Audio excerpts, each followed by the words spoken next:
Every country on earth at the moment is reforming public education. There are two reasons for it. The first of them is economic. People are trying to work out, how do we educate our children to take their place in the economies of the 21st century? How do we do that, given that we can't anticipate what the economy will look like at the end of next week, as the recent turmoil is demonstrating? How do we do that? The second, though, is cultural. Every country on earth is trying to figure out, how do we educate our children so they have a sense of cultural identity and so that we can pass on the cultural genes of our communities while being part of the process of globalization. How do we square that circle? The problem is they're trying to meet the future by doing what they did in the past. And on the way, they're alienating millions of kids who don't see any purpose in going to school. When we went to school, we were kept there with a story, which was if you worked hard and did well and got a college degree, you would have a job. Our kids don't believe that. And they're right not to, by the way.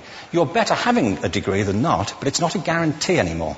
And particularly not if the route to it marginalizes most of the things that you think are important about yourself. Some people say we have to raise standards as if this is a breakthrough. You know, like, really, yes, we should. Why would you lower them? You know, I haven't come across an argument that persuades me of lowering them. But raising them, of course we should raise them. The problem is that the current system of education was designed and conceived and structured for a different age.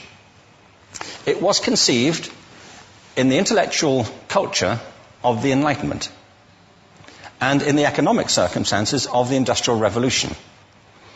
Before the middle of the 19th century, there were no systems of public education.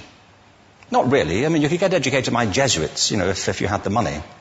But public education, paid for from taxation, compulsory to everybody and free at the point of delivery, that was a revolutionary idea. And many people objected to it. They said it's not possible for many street kids, working class children, to benefit from public education. They're incapable of learning to read and write, and why are we spending time on this? So there's also built into it a whole series of assumptions about social structure and capacity. It was driven by an economic imperative of the time, but running right through it was an intellectual model of the mind, which was essentially the Enlightenment view of intelligence. That real intelligence consists in the capacity for a certain type of deductive reasoning and a knowledge of the classics originally, what we come to think of as academic ability.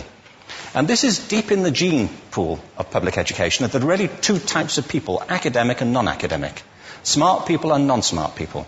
And the consequence of that is that many brilliant people think they're not, because they've been judged against this particular view of the mind. So we have twin pillars, economic and intellectual. And my view is that this model has caused chaos in many people's lives. It's been great for some. There have been people who have benefited wonderfully from it. But most people have not. Instead, they suffer this.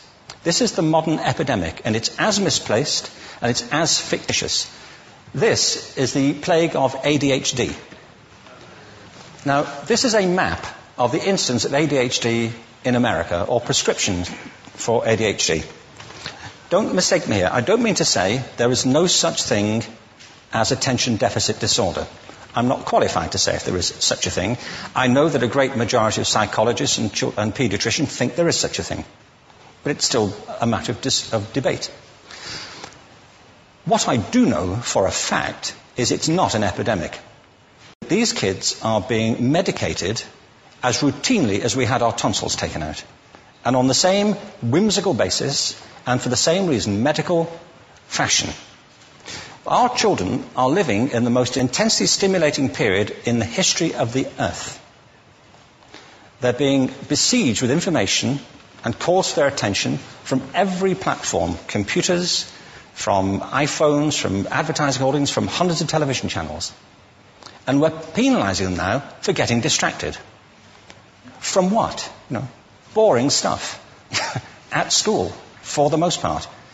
It seems to me it's not a coincidence totally that the incidence of ADHD has risen in parallel with the growth of standardized testing. Now, these kids are being given Ritalin and Adderall and all manner of things, often quite dangerous drugs, to get them focused and calm them down. But according to this, attention deficit disorder increases as you travel east across the country. People start losing interest in Oklahoma.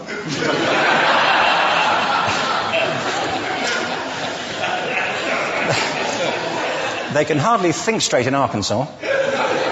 And by the time they get to Washington, they've lost it completely. And there are separate reasons for that, I believe. It's a fictitious epidemic. If you think of it, the arts, and I don't say this exclusively of the arts, I think it's also true of science and of maths, but I say about the arts particularly because they are the victims of this mentality currently, particularly. The arts especially address the idea of aesthetic experience. An aesthetic experience is one in which your senses are operating at their peak, when you're present in the current moment, when you're resonating with the excitement of this thing that you're experiencing, when you are fully alive. An anesthetic is when you shut your senses off and deaden yourself to what's happening. And a lot of these drugs are that. We're getting our children through education by anesthetizing them. And I think we should be doing the exact opposite. We shouldn't be putting them asleep. We should be waking them up to what they have inside of themselves. But the model we have is this. I believe we have a system of education that is modeled on the interests of industrialism and in the image of it. I'll give you a couple of examples. Schools are still pretty much organized on factory lines, ringing bells, separate facilities, specialized into separate subjects. We still educate children by batches. We put them through the system by age group. Why do we do that? Why is there this assumption that the most important thing kids have in common is how old they are? It's like the most important thing about them is their date of manufacture. You know what I mean? Well, I know kids who are much better than other kids at the same age in different disciplines. Or at different times of the day. Or better in smaller groups than in large groups. Or sometimes they want to be on their own. If you're interested in the model of learning, you don't start from this production line mentality. It's essentially about conformity, and increasingly it's about that as you look at the growth of standardized testing and standardized curricula. And it's about standardization. I believe we've got to go in the exact opposite direction. That's what I mean about changing the paradigm. There was a great study done recently of divergent thinking. Published a couple of years ago. Divergent thinking isn't the same thing as creativity. I define creativity as the process of having original ideas that have value. Divergent thinking isn't a synonym, but it's an essential capacity for creativity. It's the ability to see lots of possible answers to a question, lots of possible ways of interpreting a question, to think what Edward de Bono would probably call laterally, to think not just in linear or convergent ways, to see multiple answers, not one. So, there are tests for this. One kind of cod example would be people might be asked to say, how many uses can you think of for a paperclip? One of those routine questions. Most people might come up with 10 or 15. People who are good at this might come up with 200. And they do that by saying, well, could the paperclip be 200 foot tall and be made out of foam rubber? Does it have to be a paperclip as we know it, Jim? Now, there are tests for this, and they gave them to 1,500 people. This is in a book called Breakpoint and Beyond. And on the protocol of the test, if you scored above a certain level, you'd be considered to be a genius at divergent thinking. Okay? So my question to you is, what percentage of the people tested, of the 1,500, scored at genius level for divergent thinking? Now, you need to know one more thing about them. These were kindergarten children. So what do you think? What percentage at genius level? 80. 80, okay. 98%. Now, the thing about this was it was a longitudinal study. So they retested the same children 5 years later, ages of 8 to 10. What do you think? 50? They retested them again 5 years later, ages 13 to 15. You can see a trend here, can't you? Now, this tells an interesting story, because you could have imagined it going the other way, couldn't you? You start off not being very good, but you get better as you get older. But this shows two things. One is we all have this capacity, and two, it mostly deteriorates. Now, a lot of things have happened to these kids as they've grown up. A lot. But one of the most important things that happened to them, I'm convinced, is that by now they've become educated.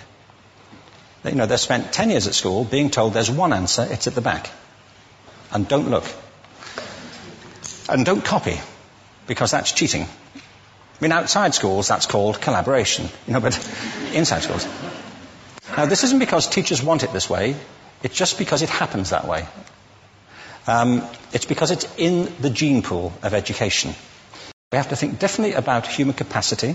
We have to get over this old conception of academic, non-academic, abstract, theoretical, vocational, and see it for what it is, a myth. Secondly, we have to recognize that most great learning happens in groups, that collaboration is the stuff of growth. If we atomize people and separate them and judge them separately, we form a kind of disjunction between them and their natural learning environment. And thirdly, it's crucially about the culture of our institutions, the habits of the institution and the habitats that they occupy.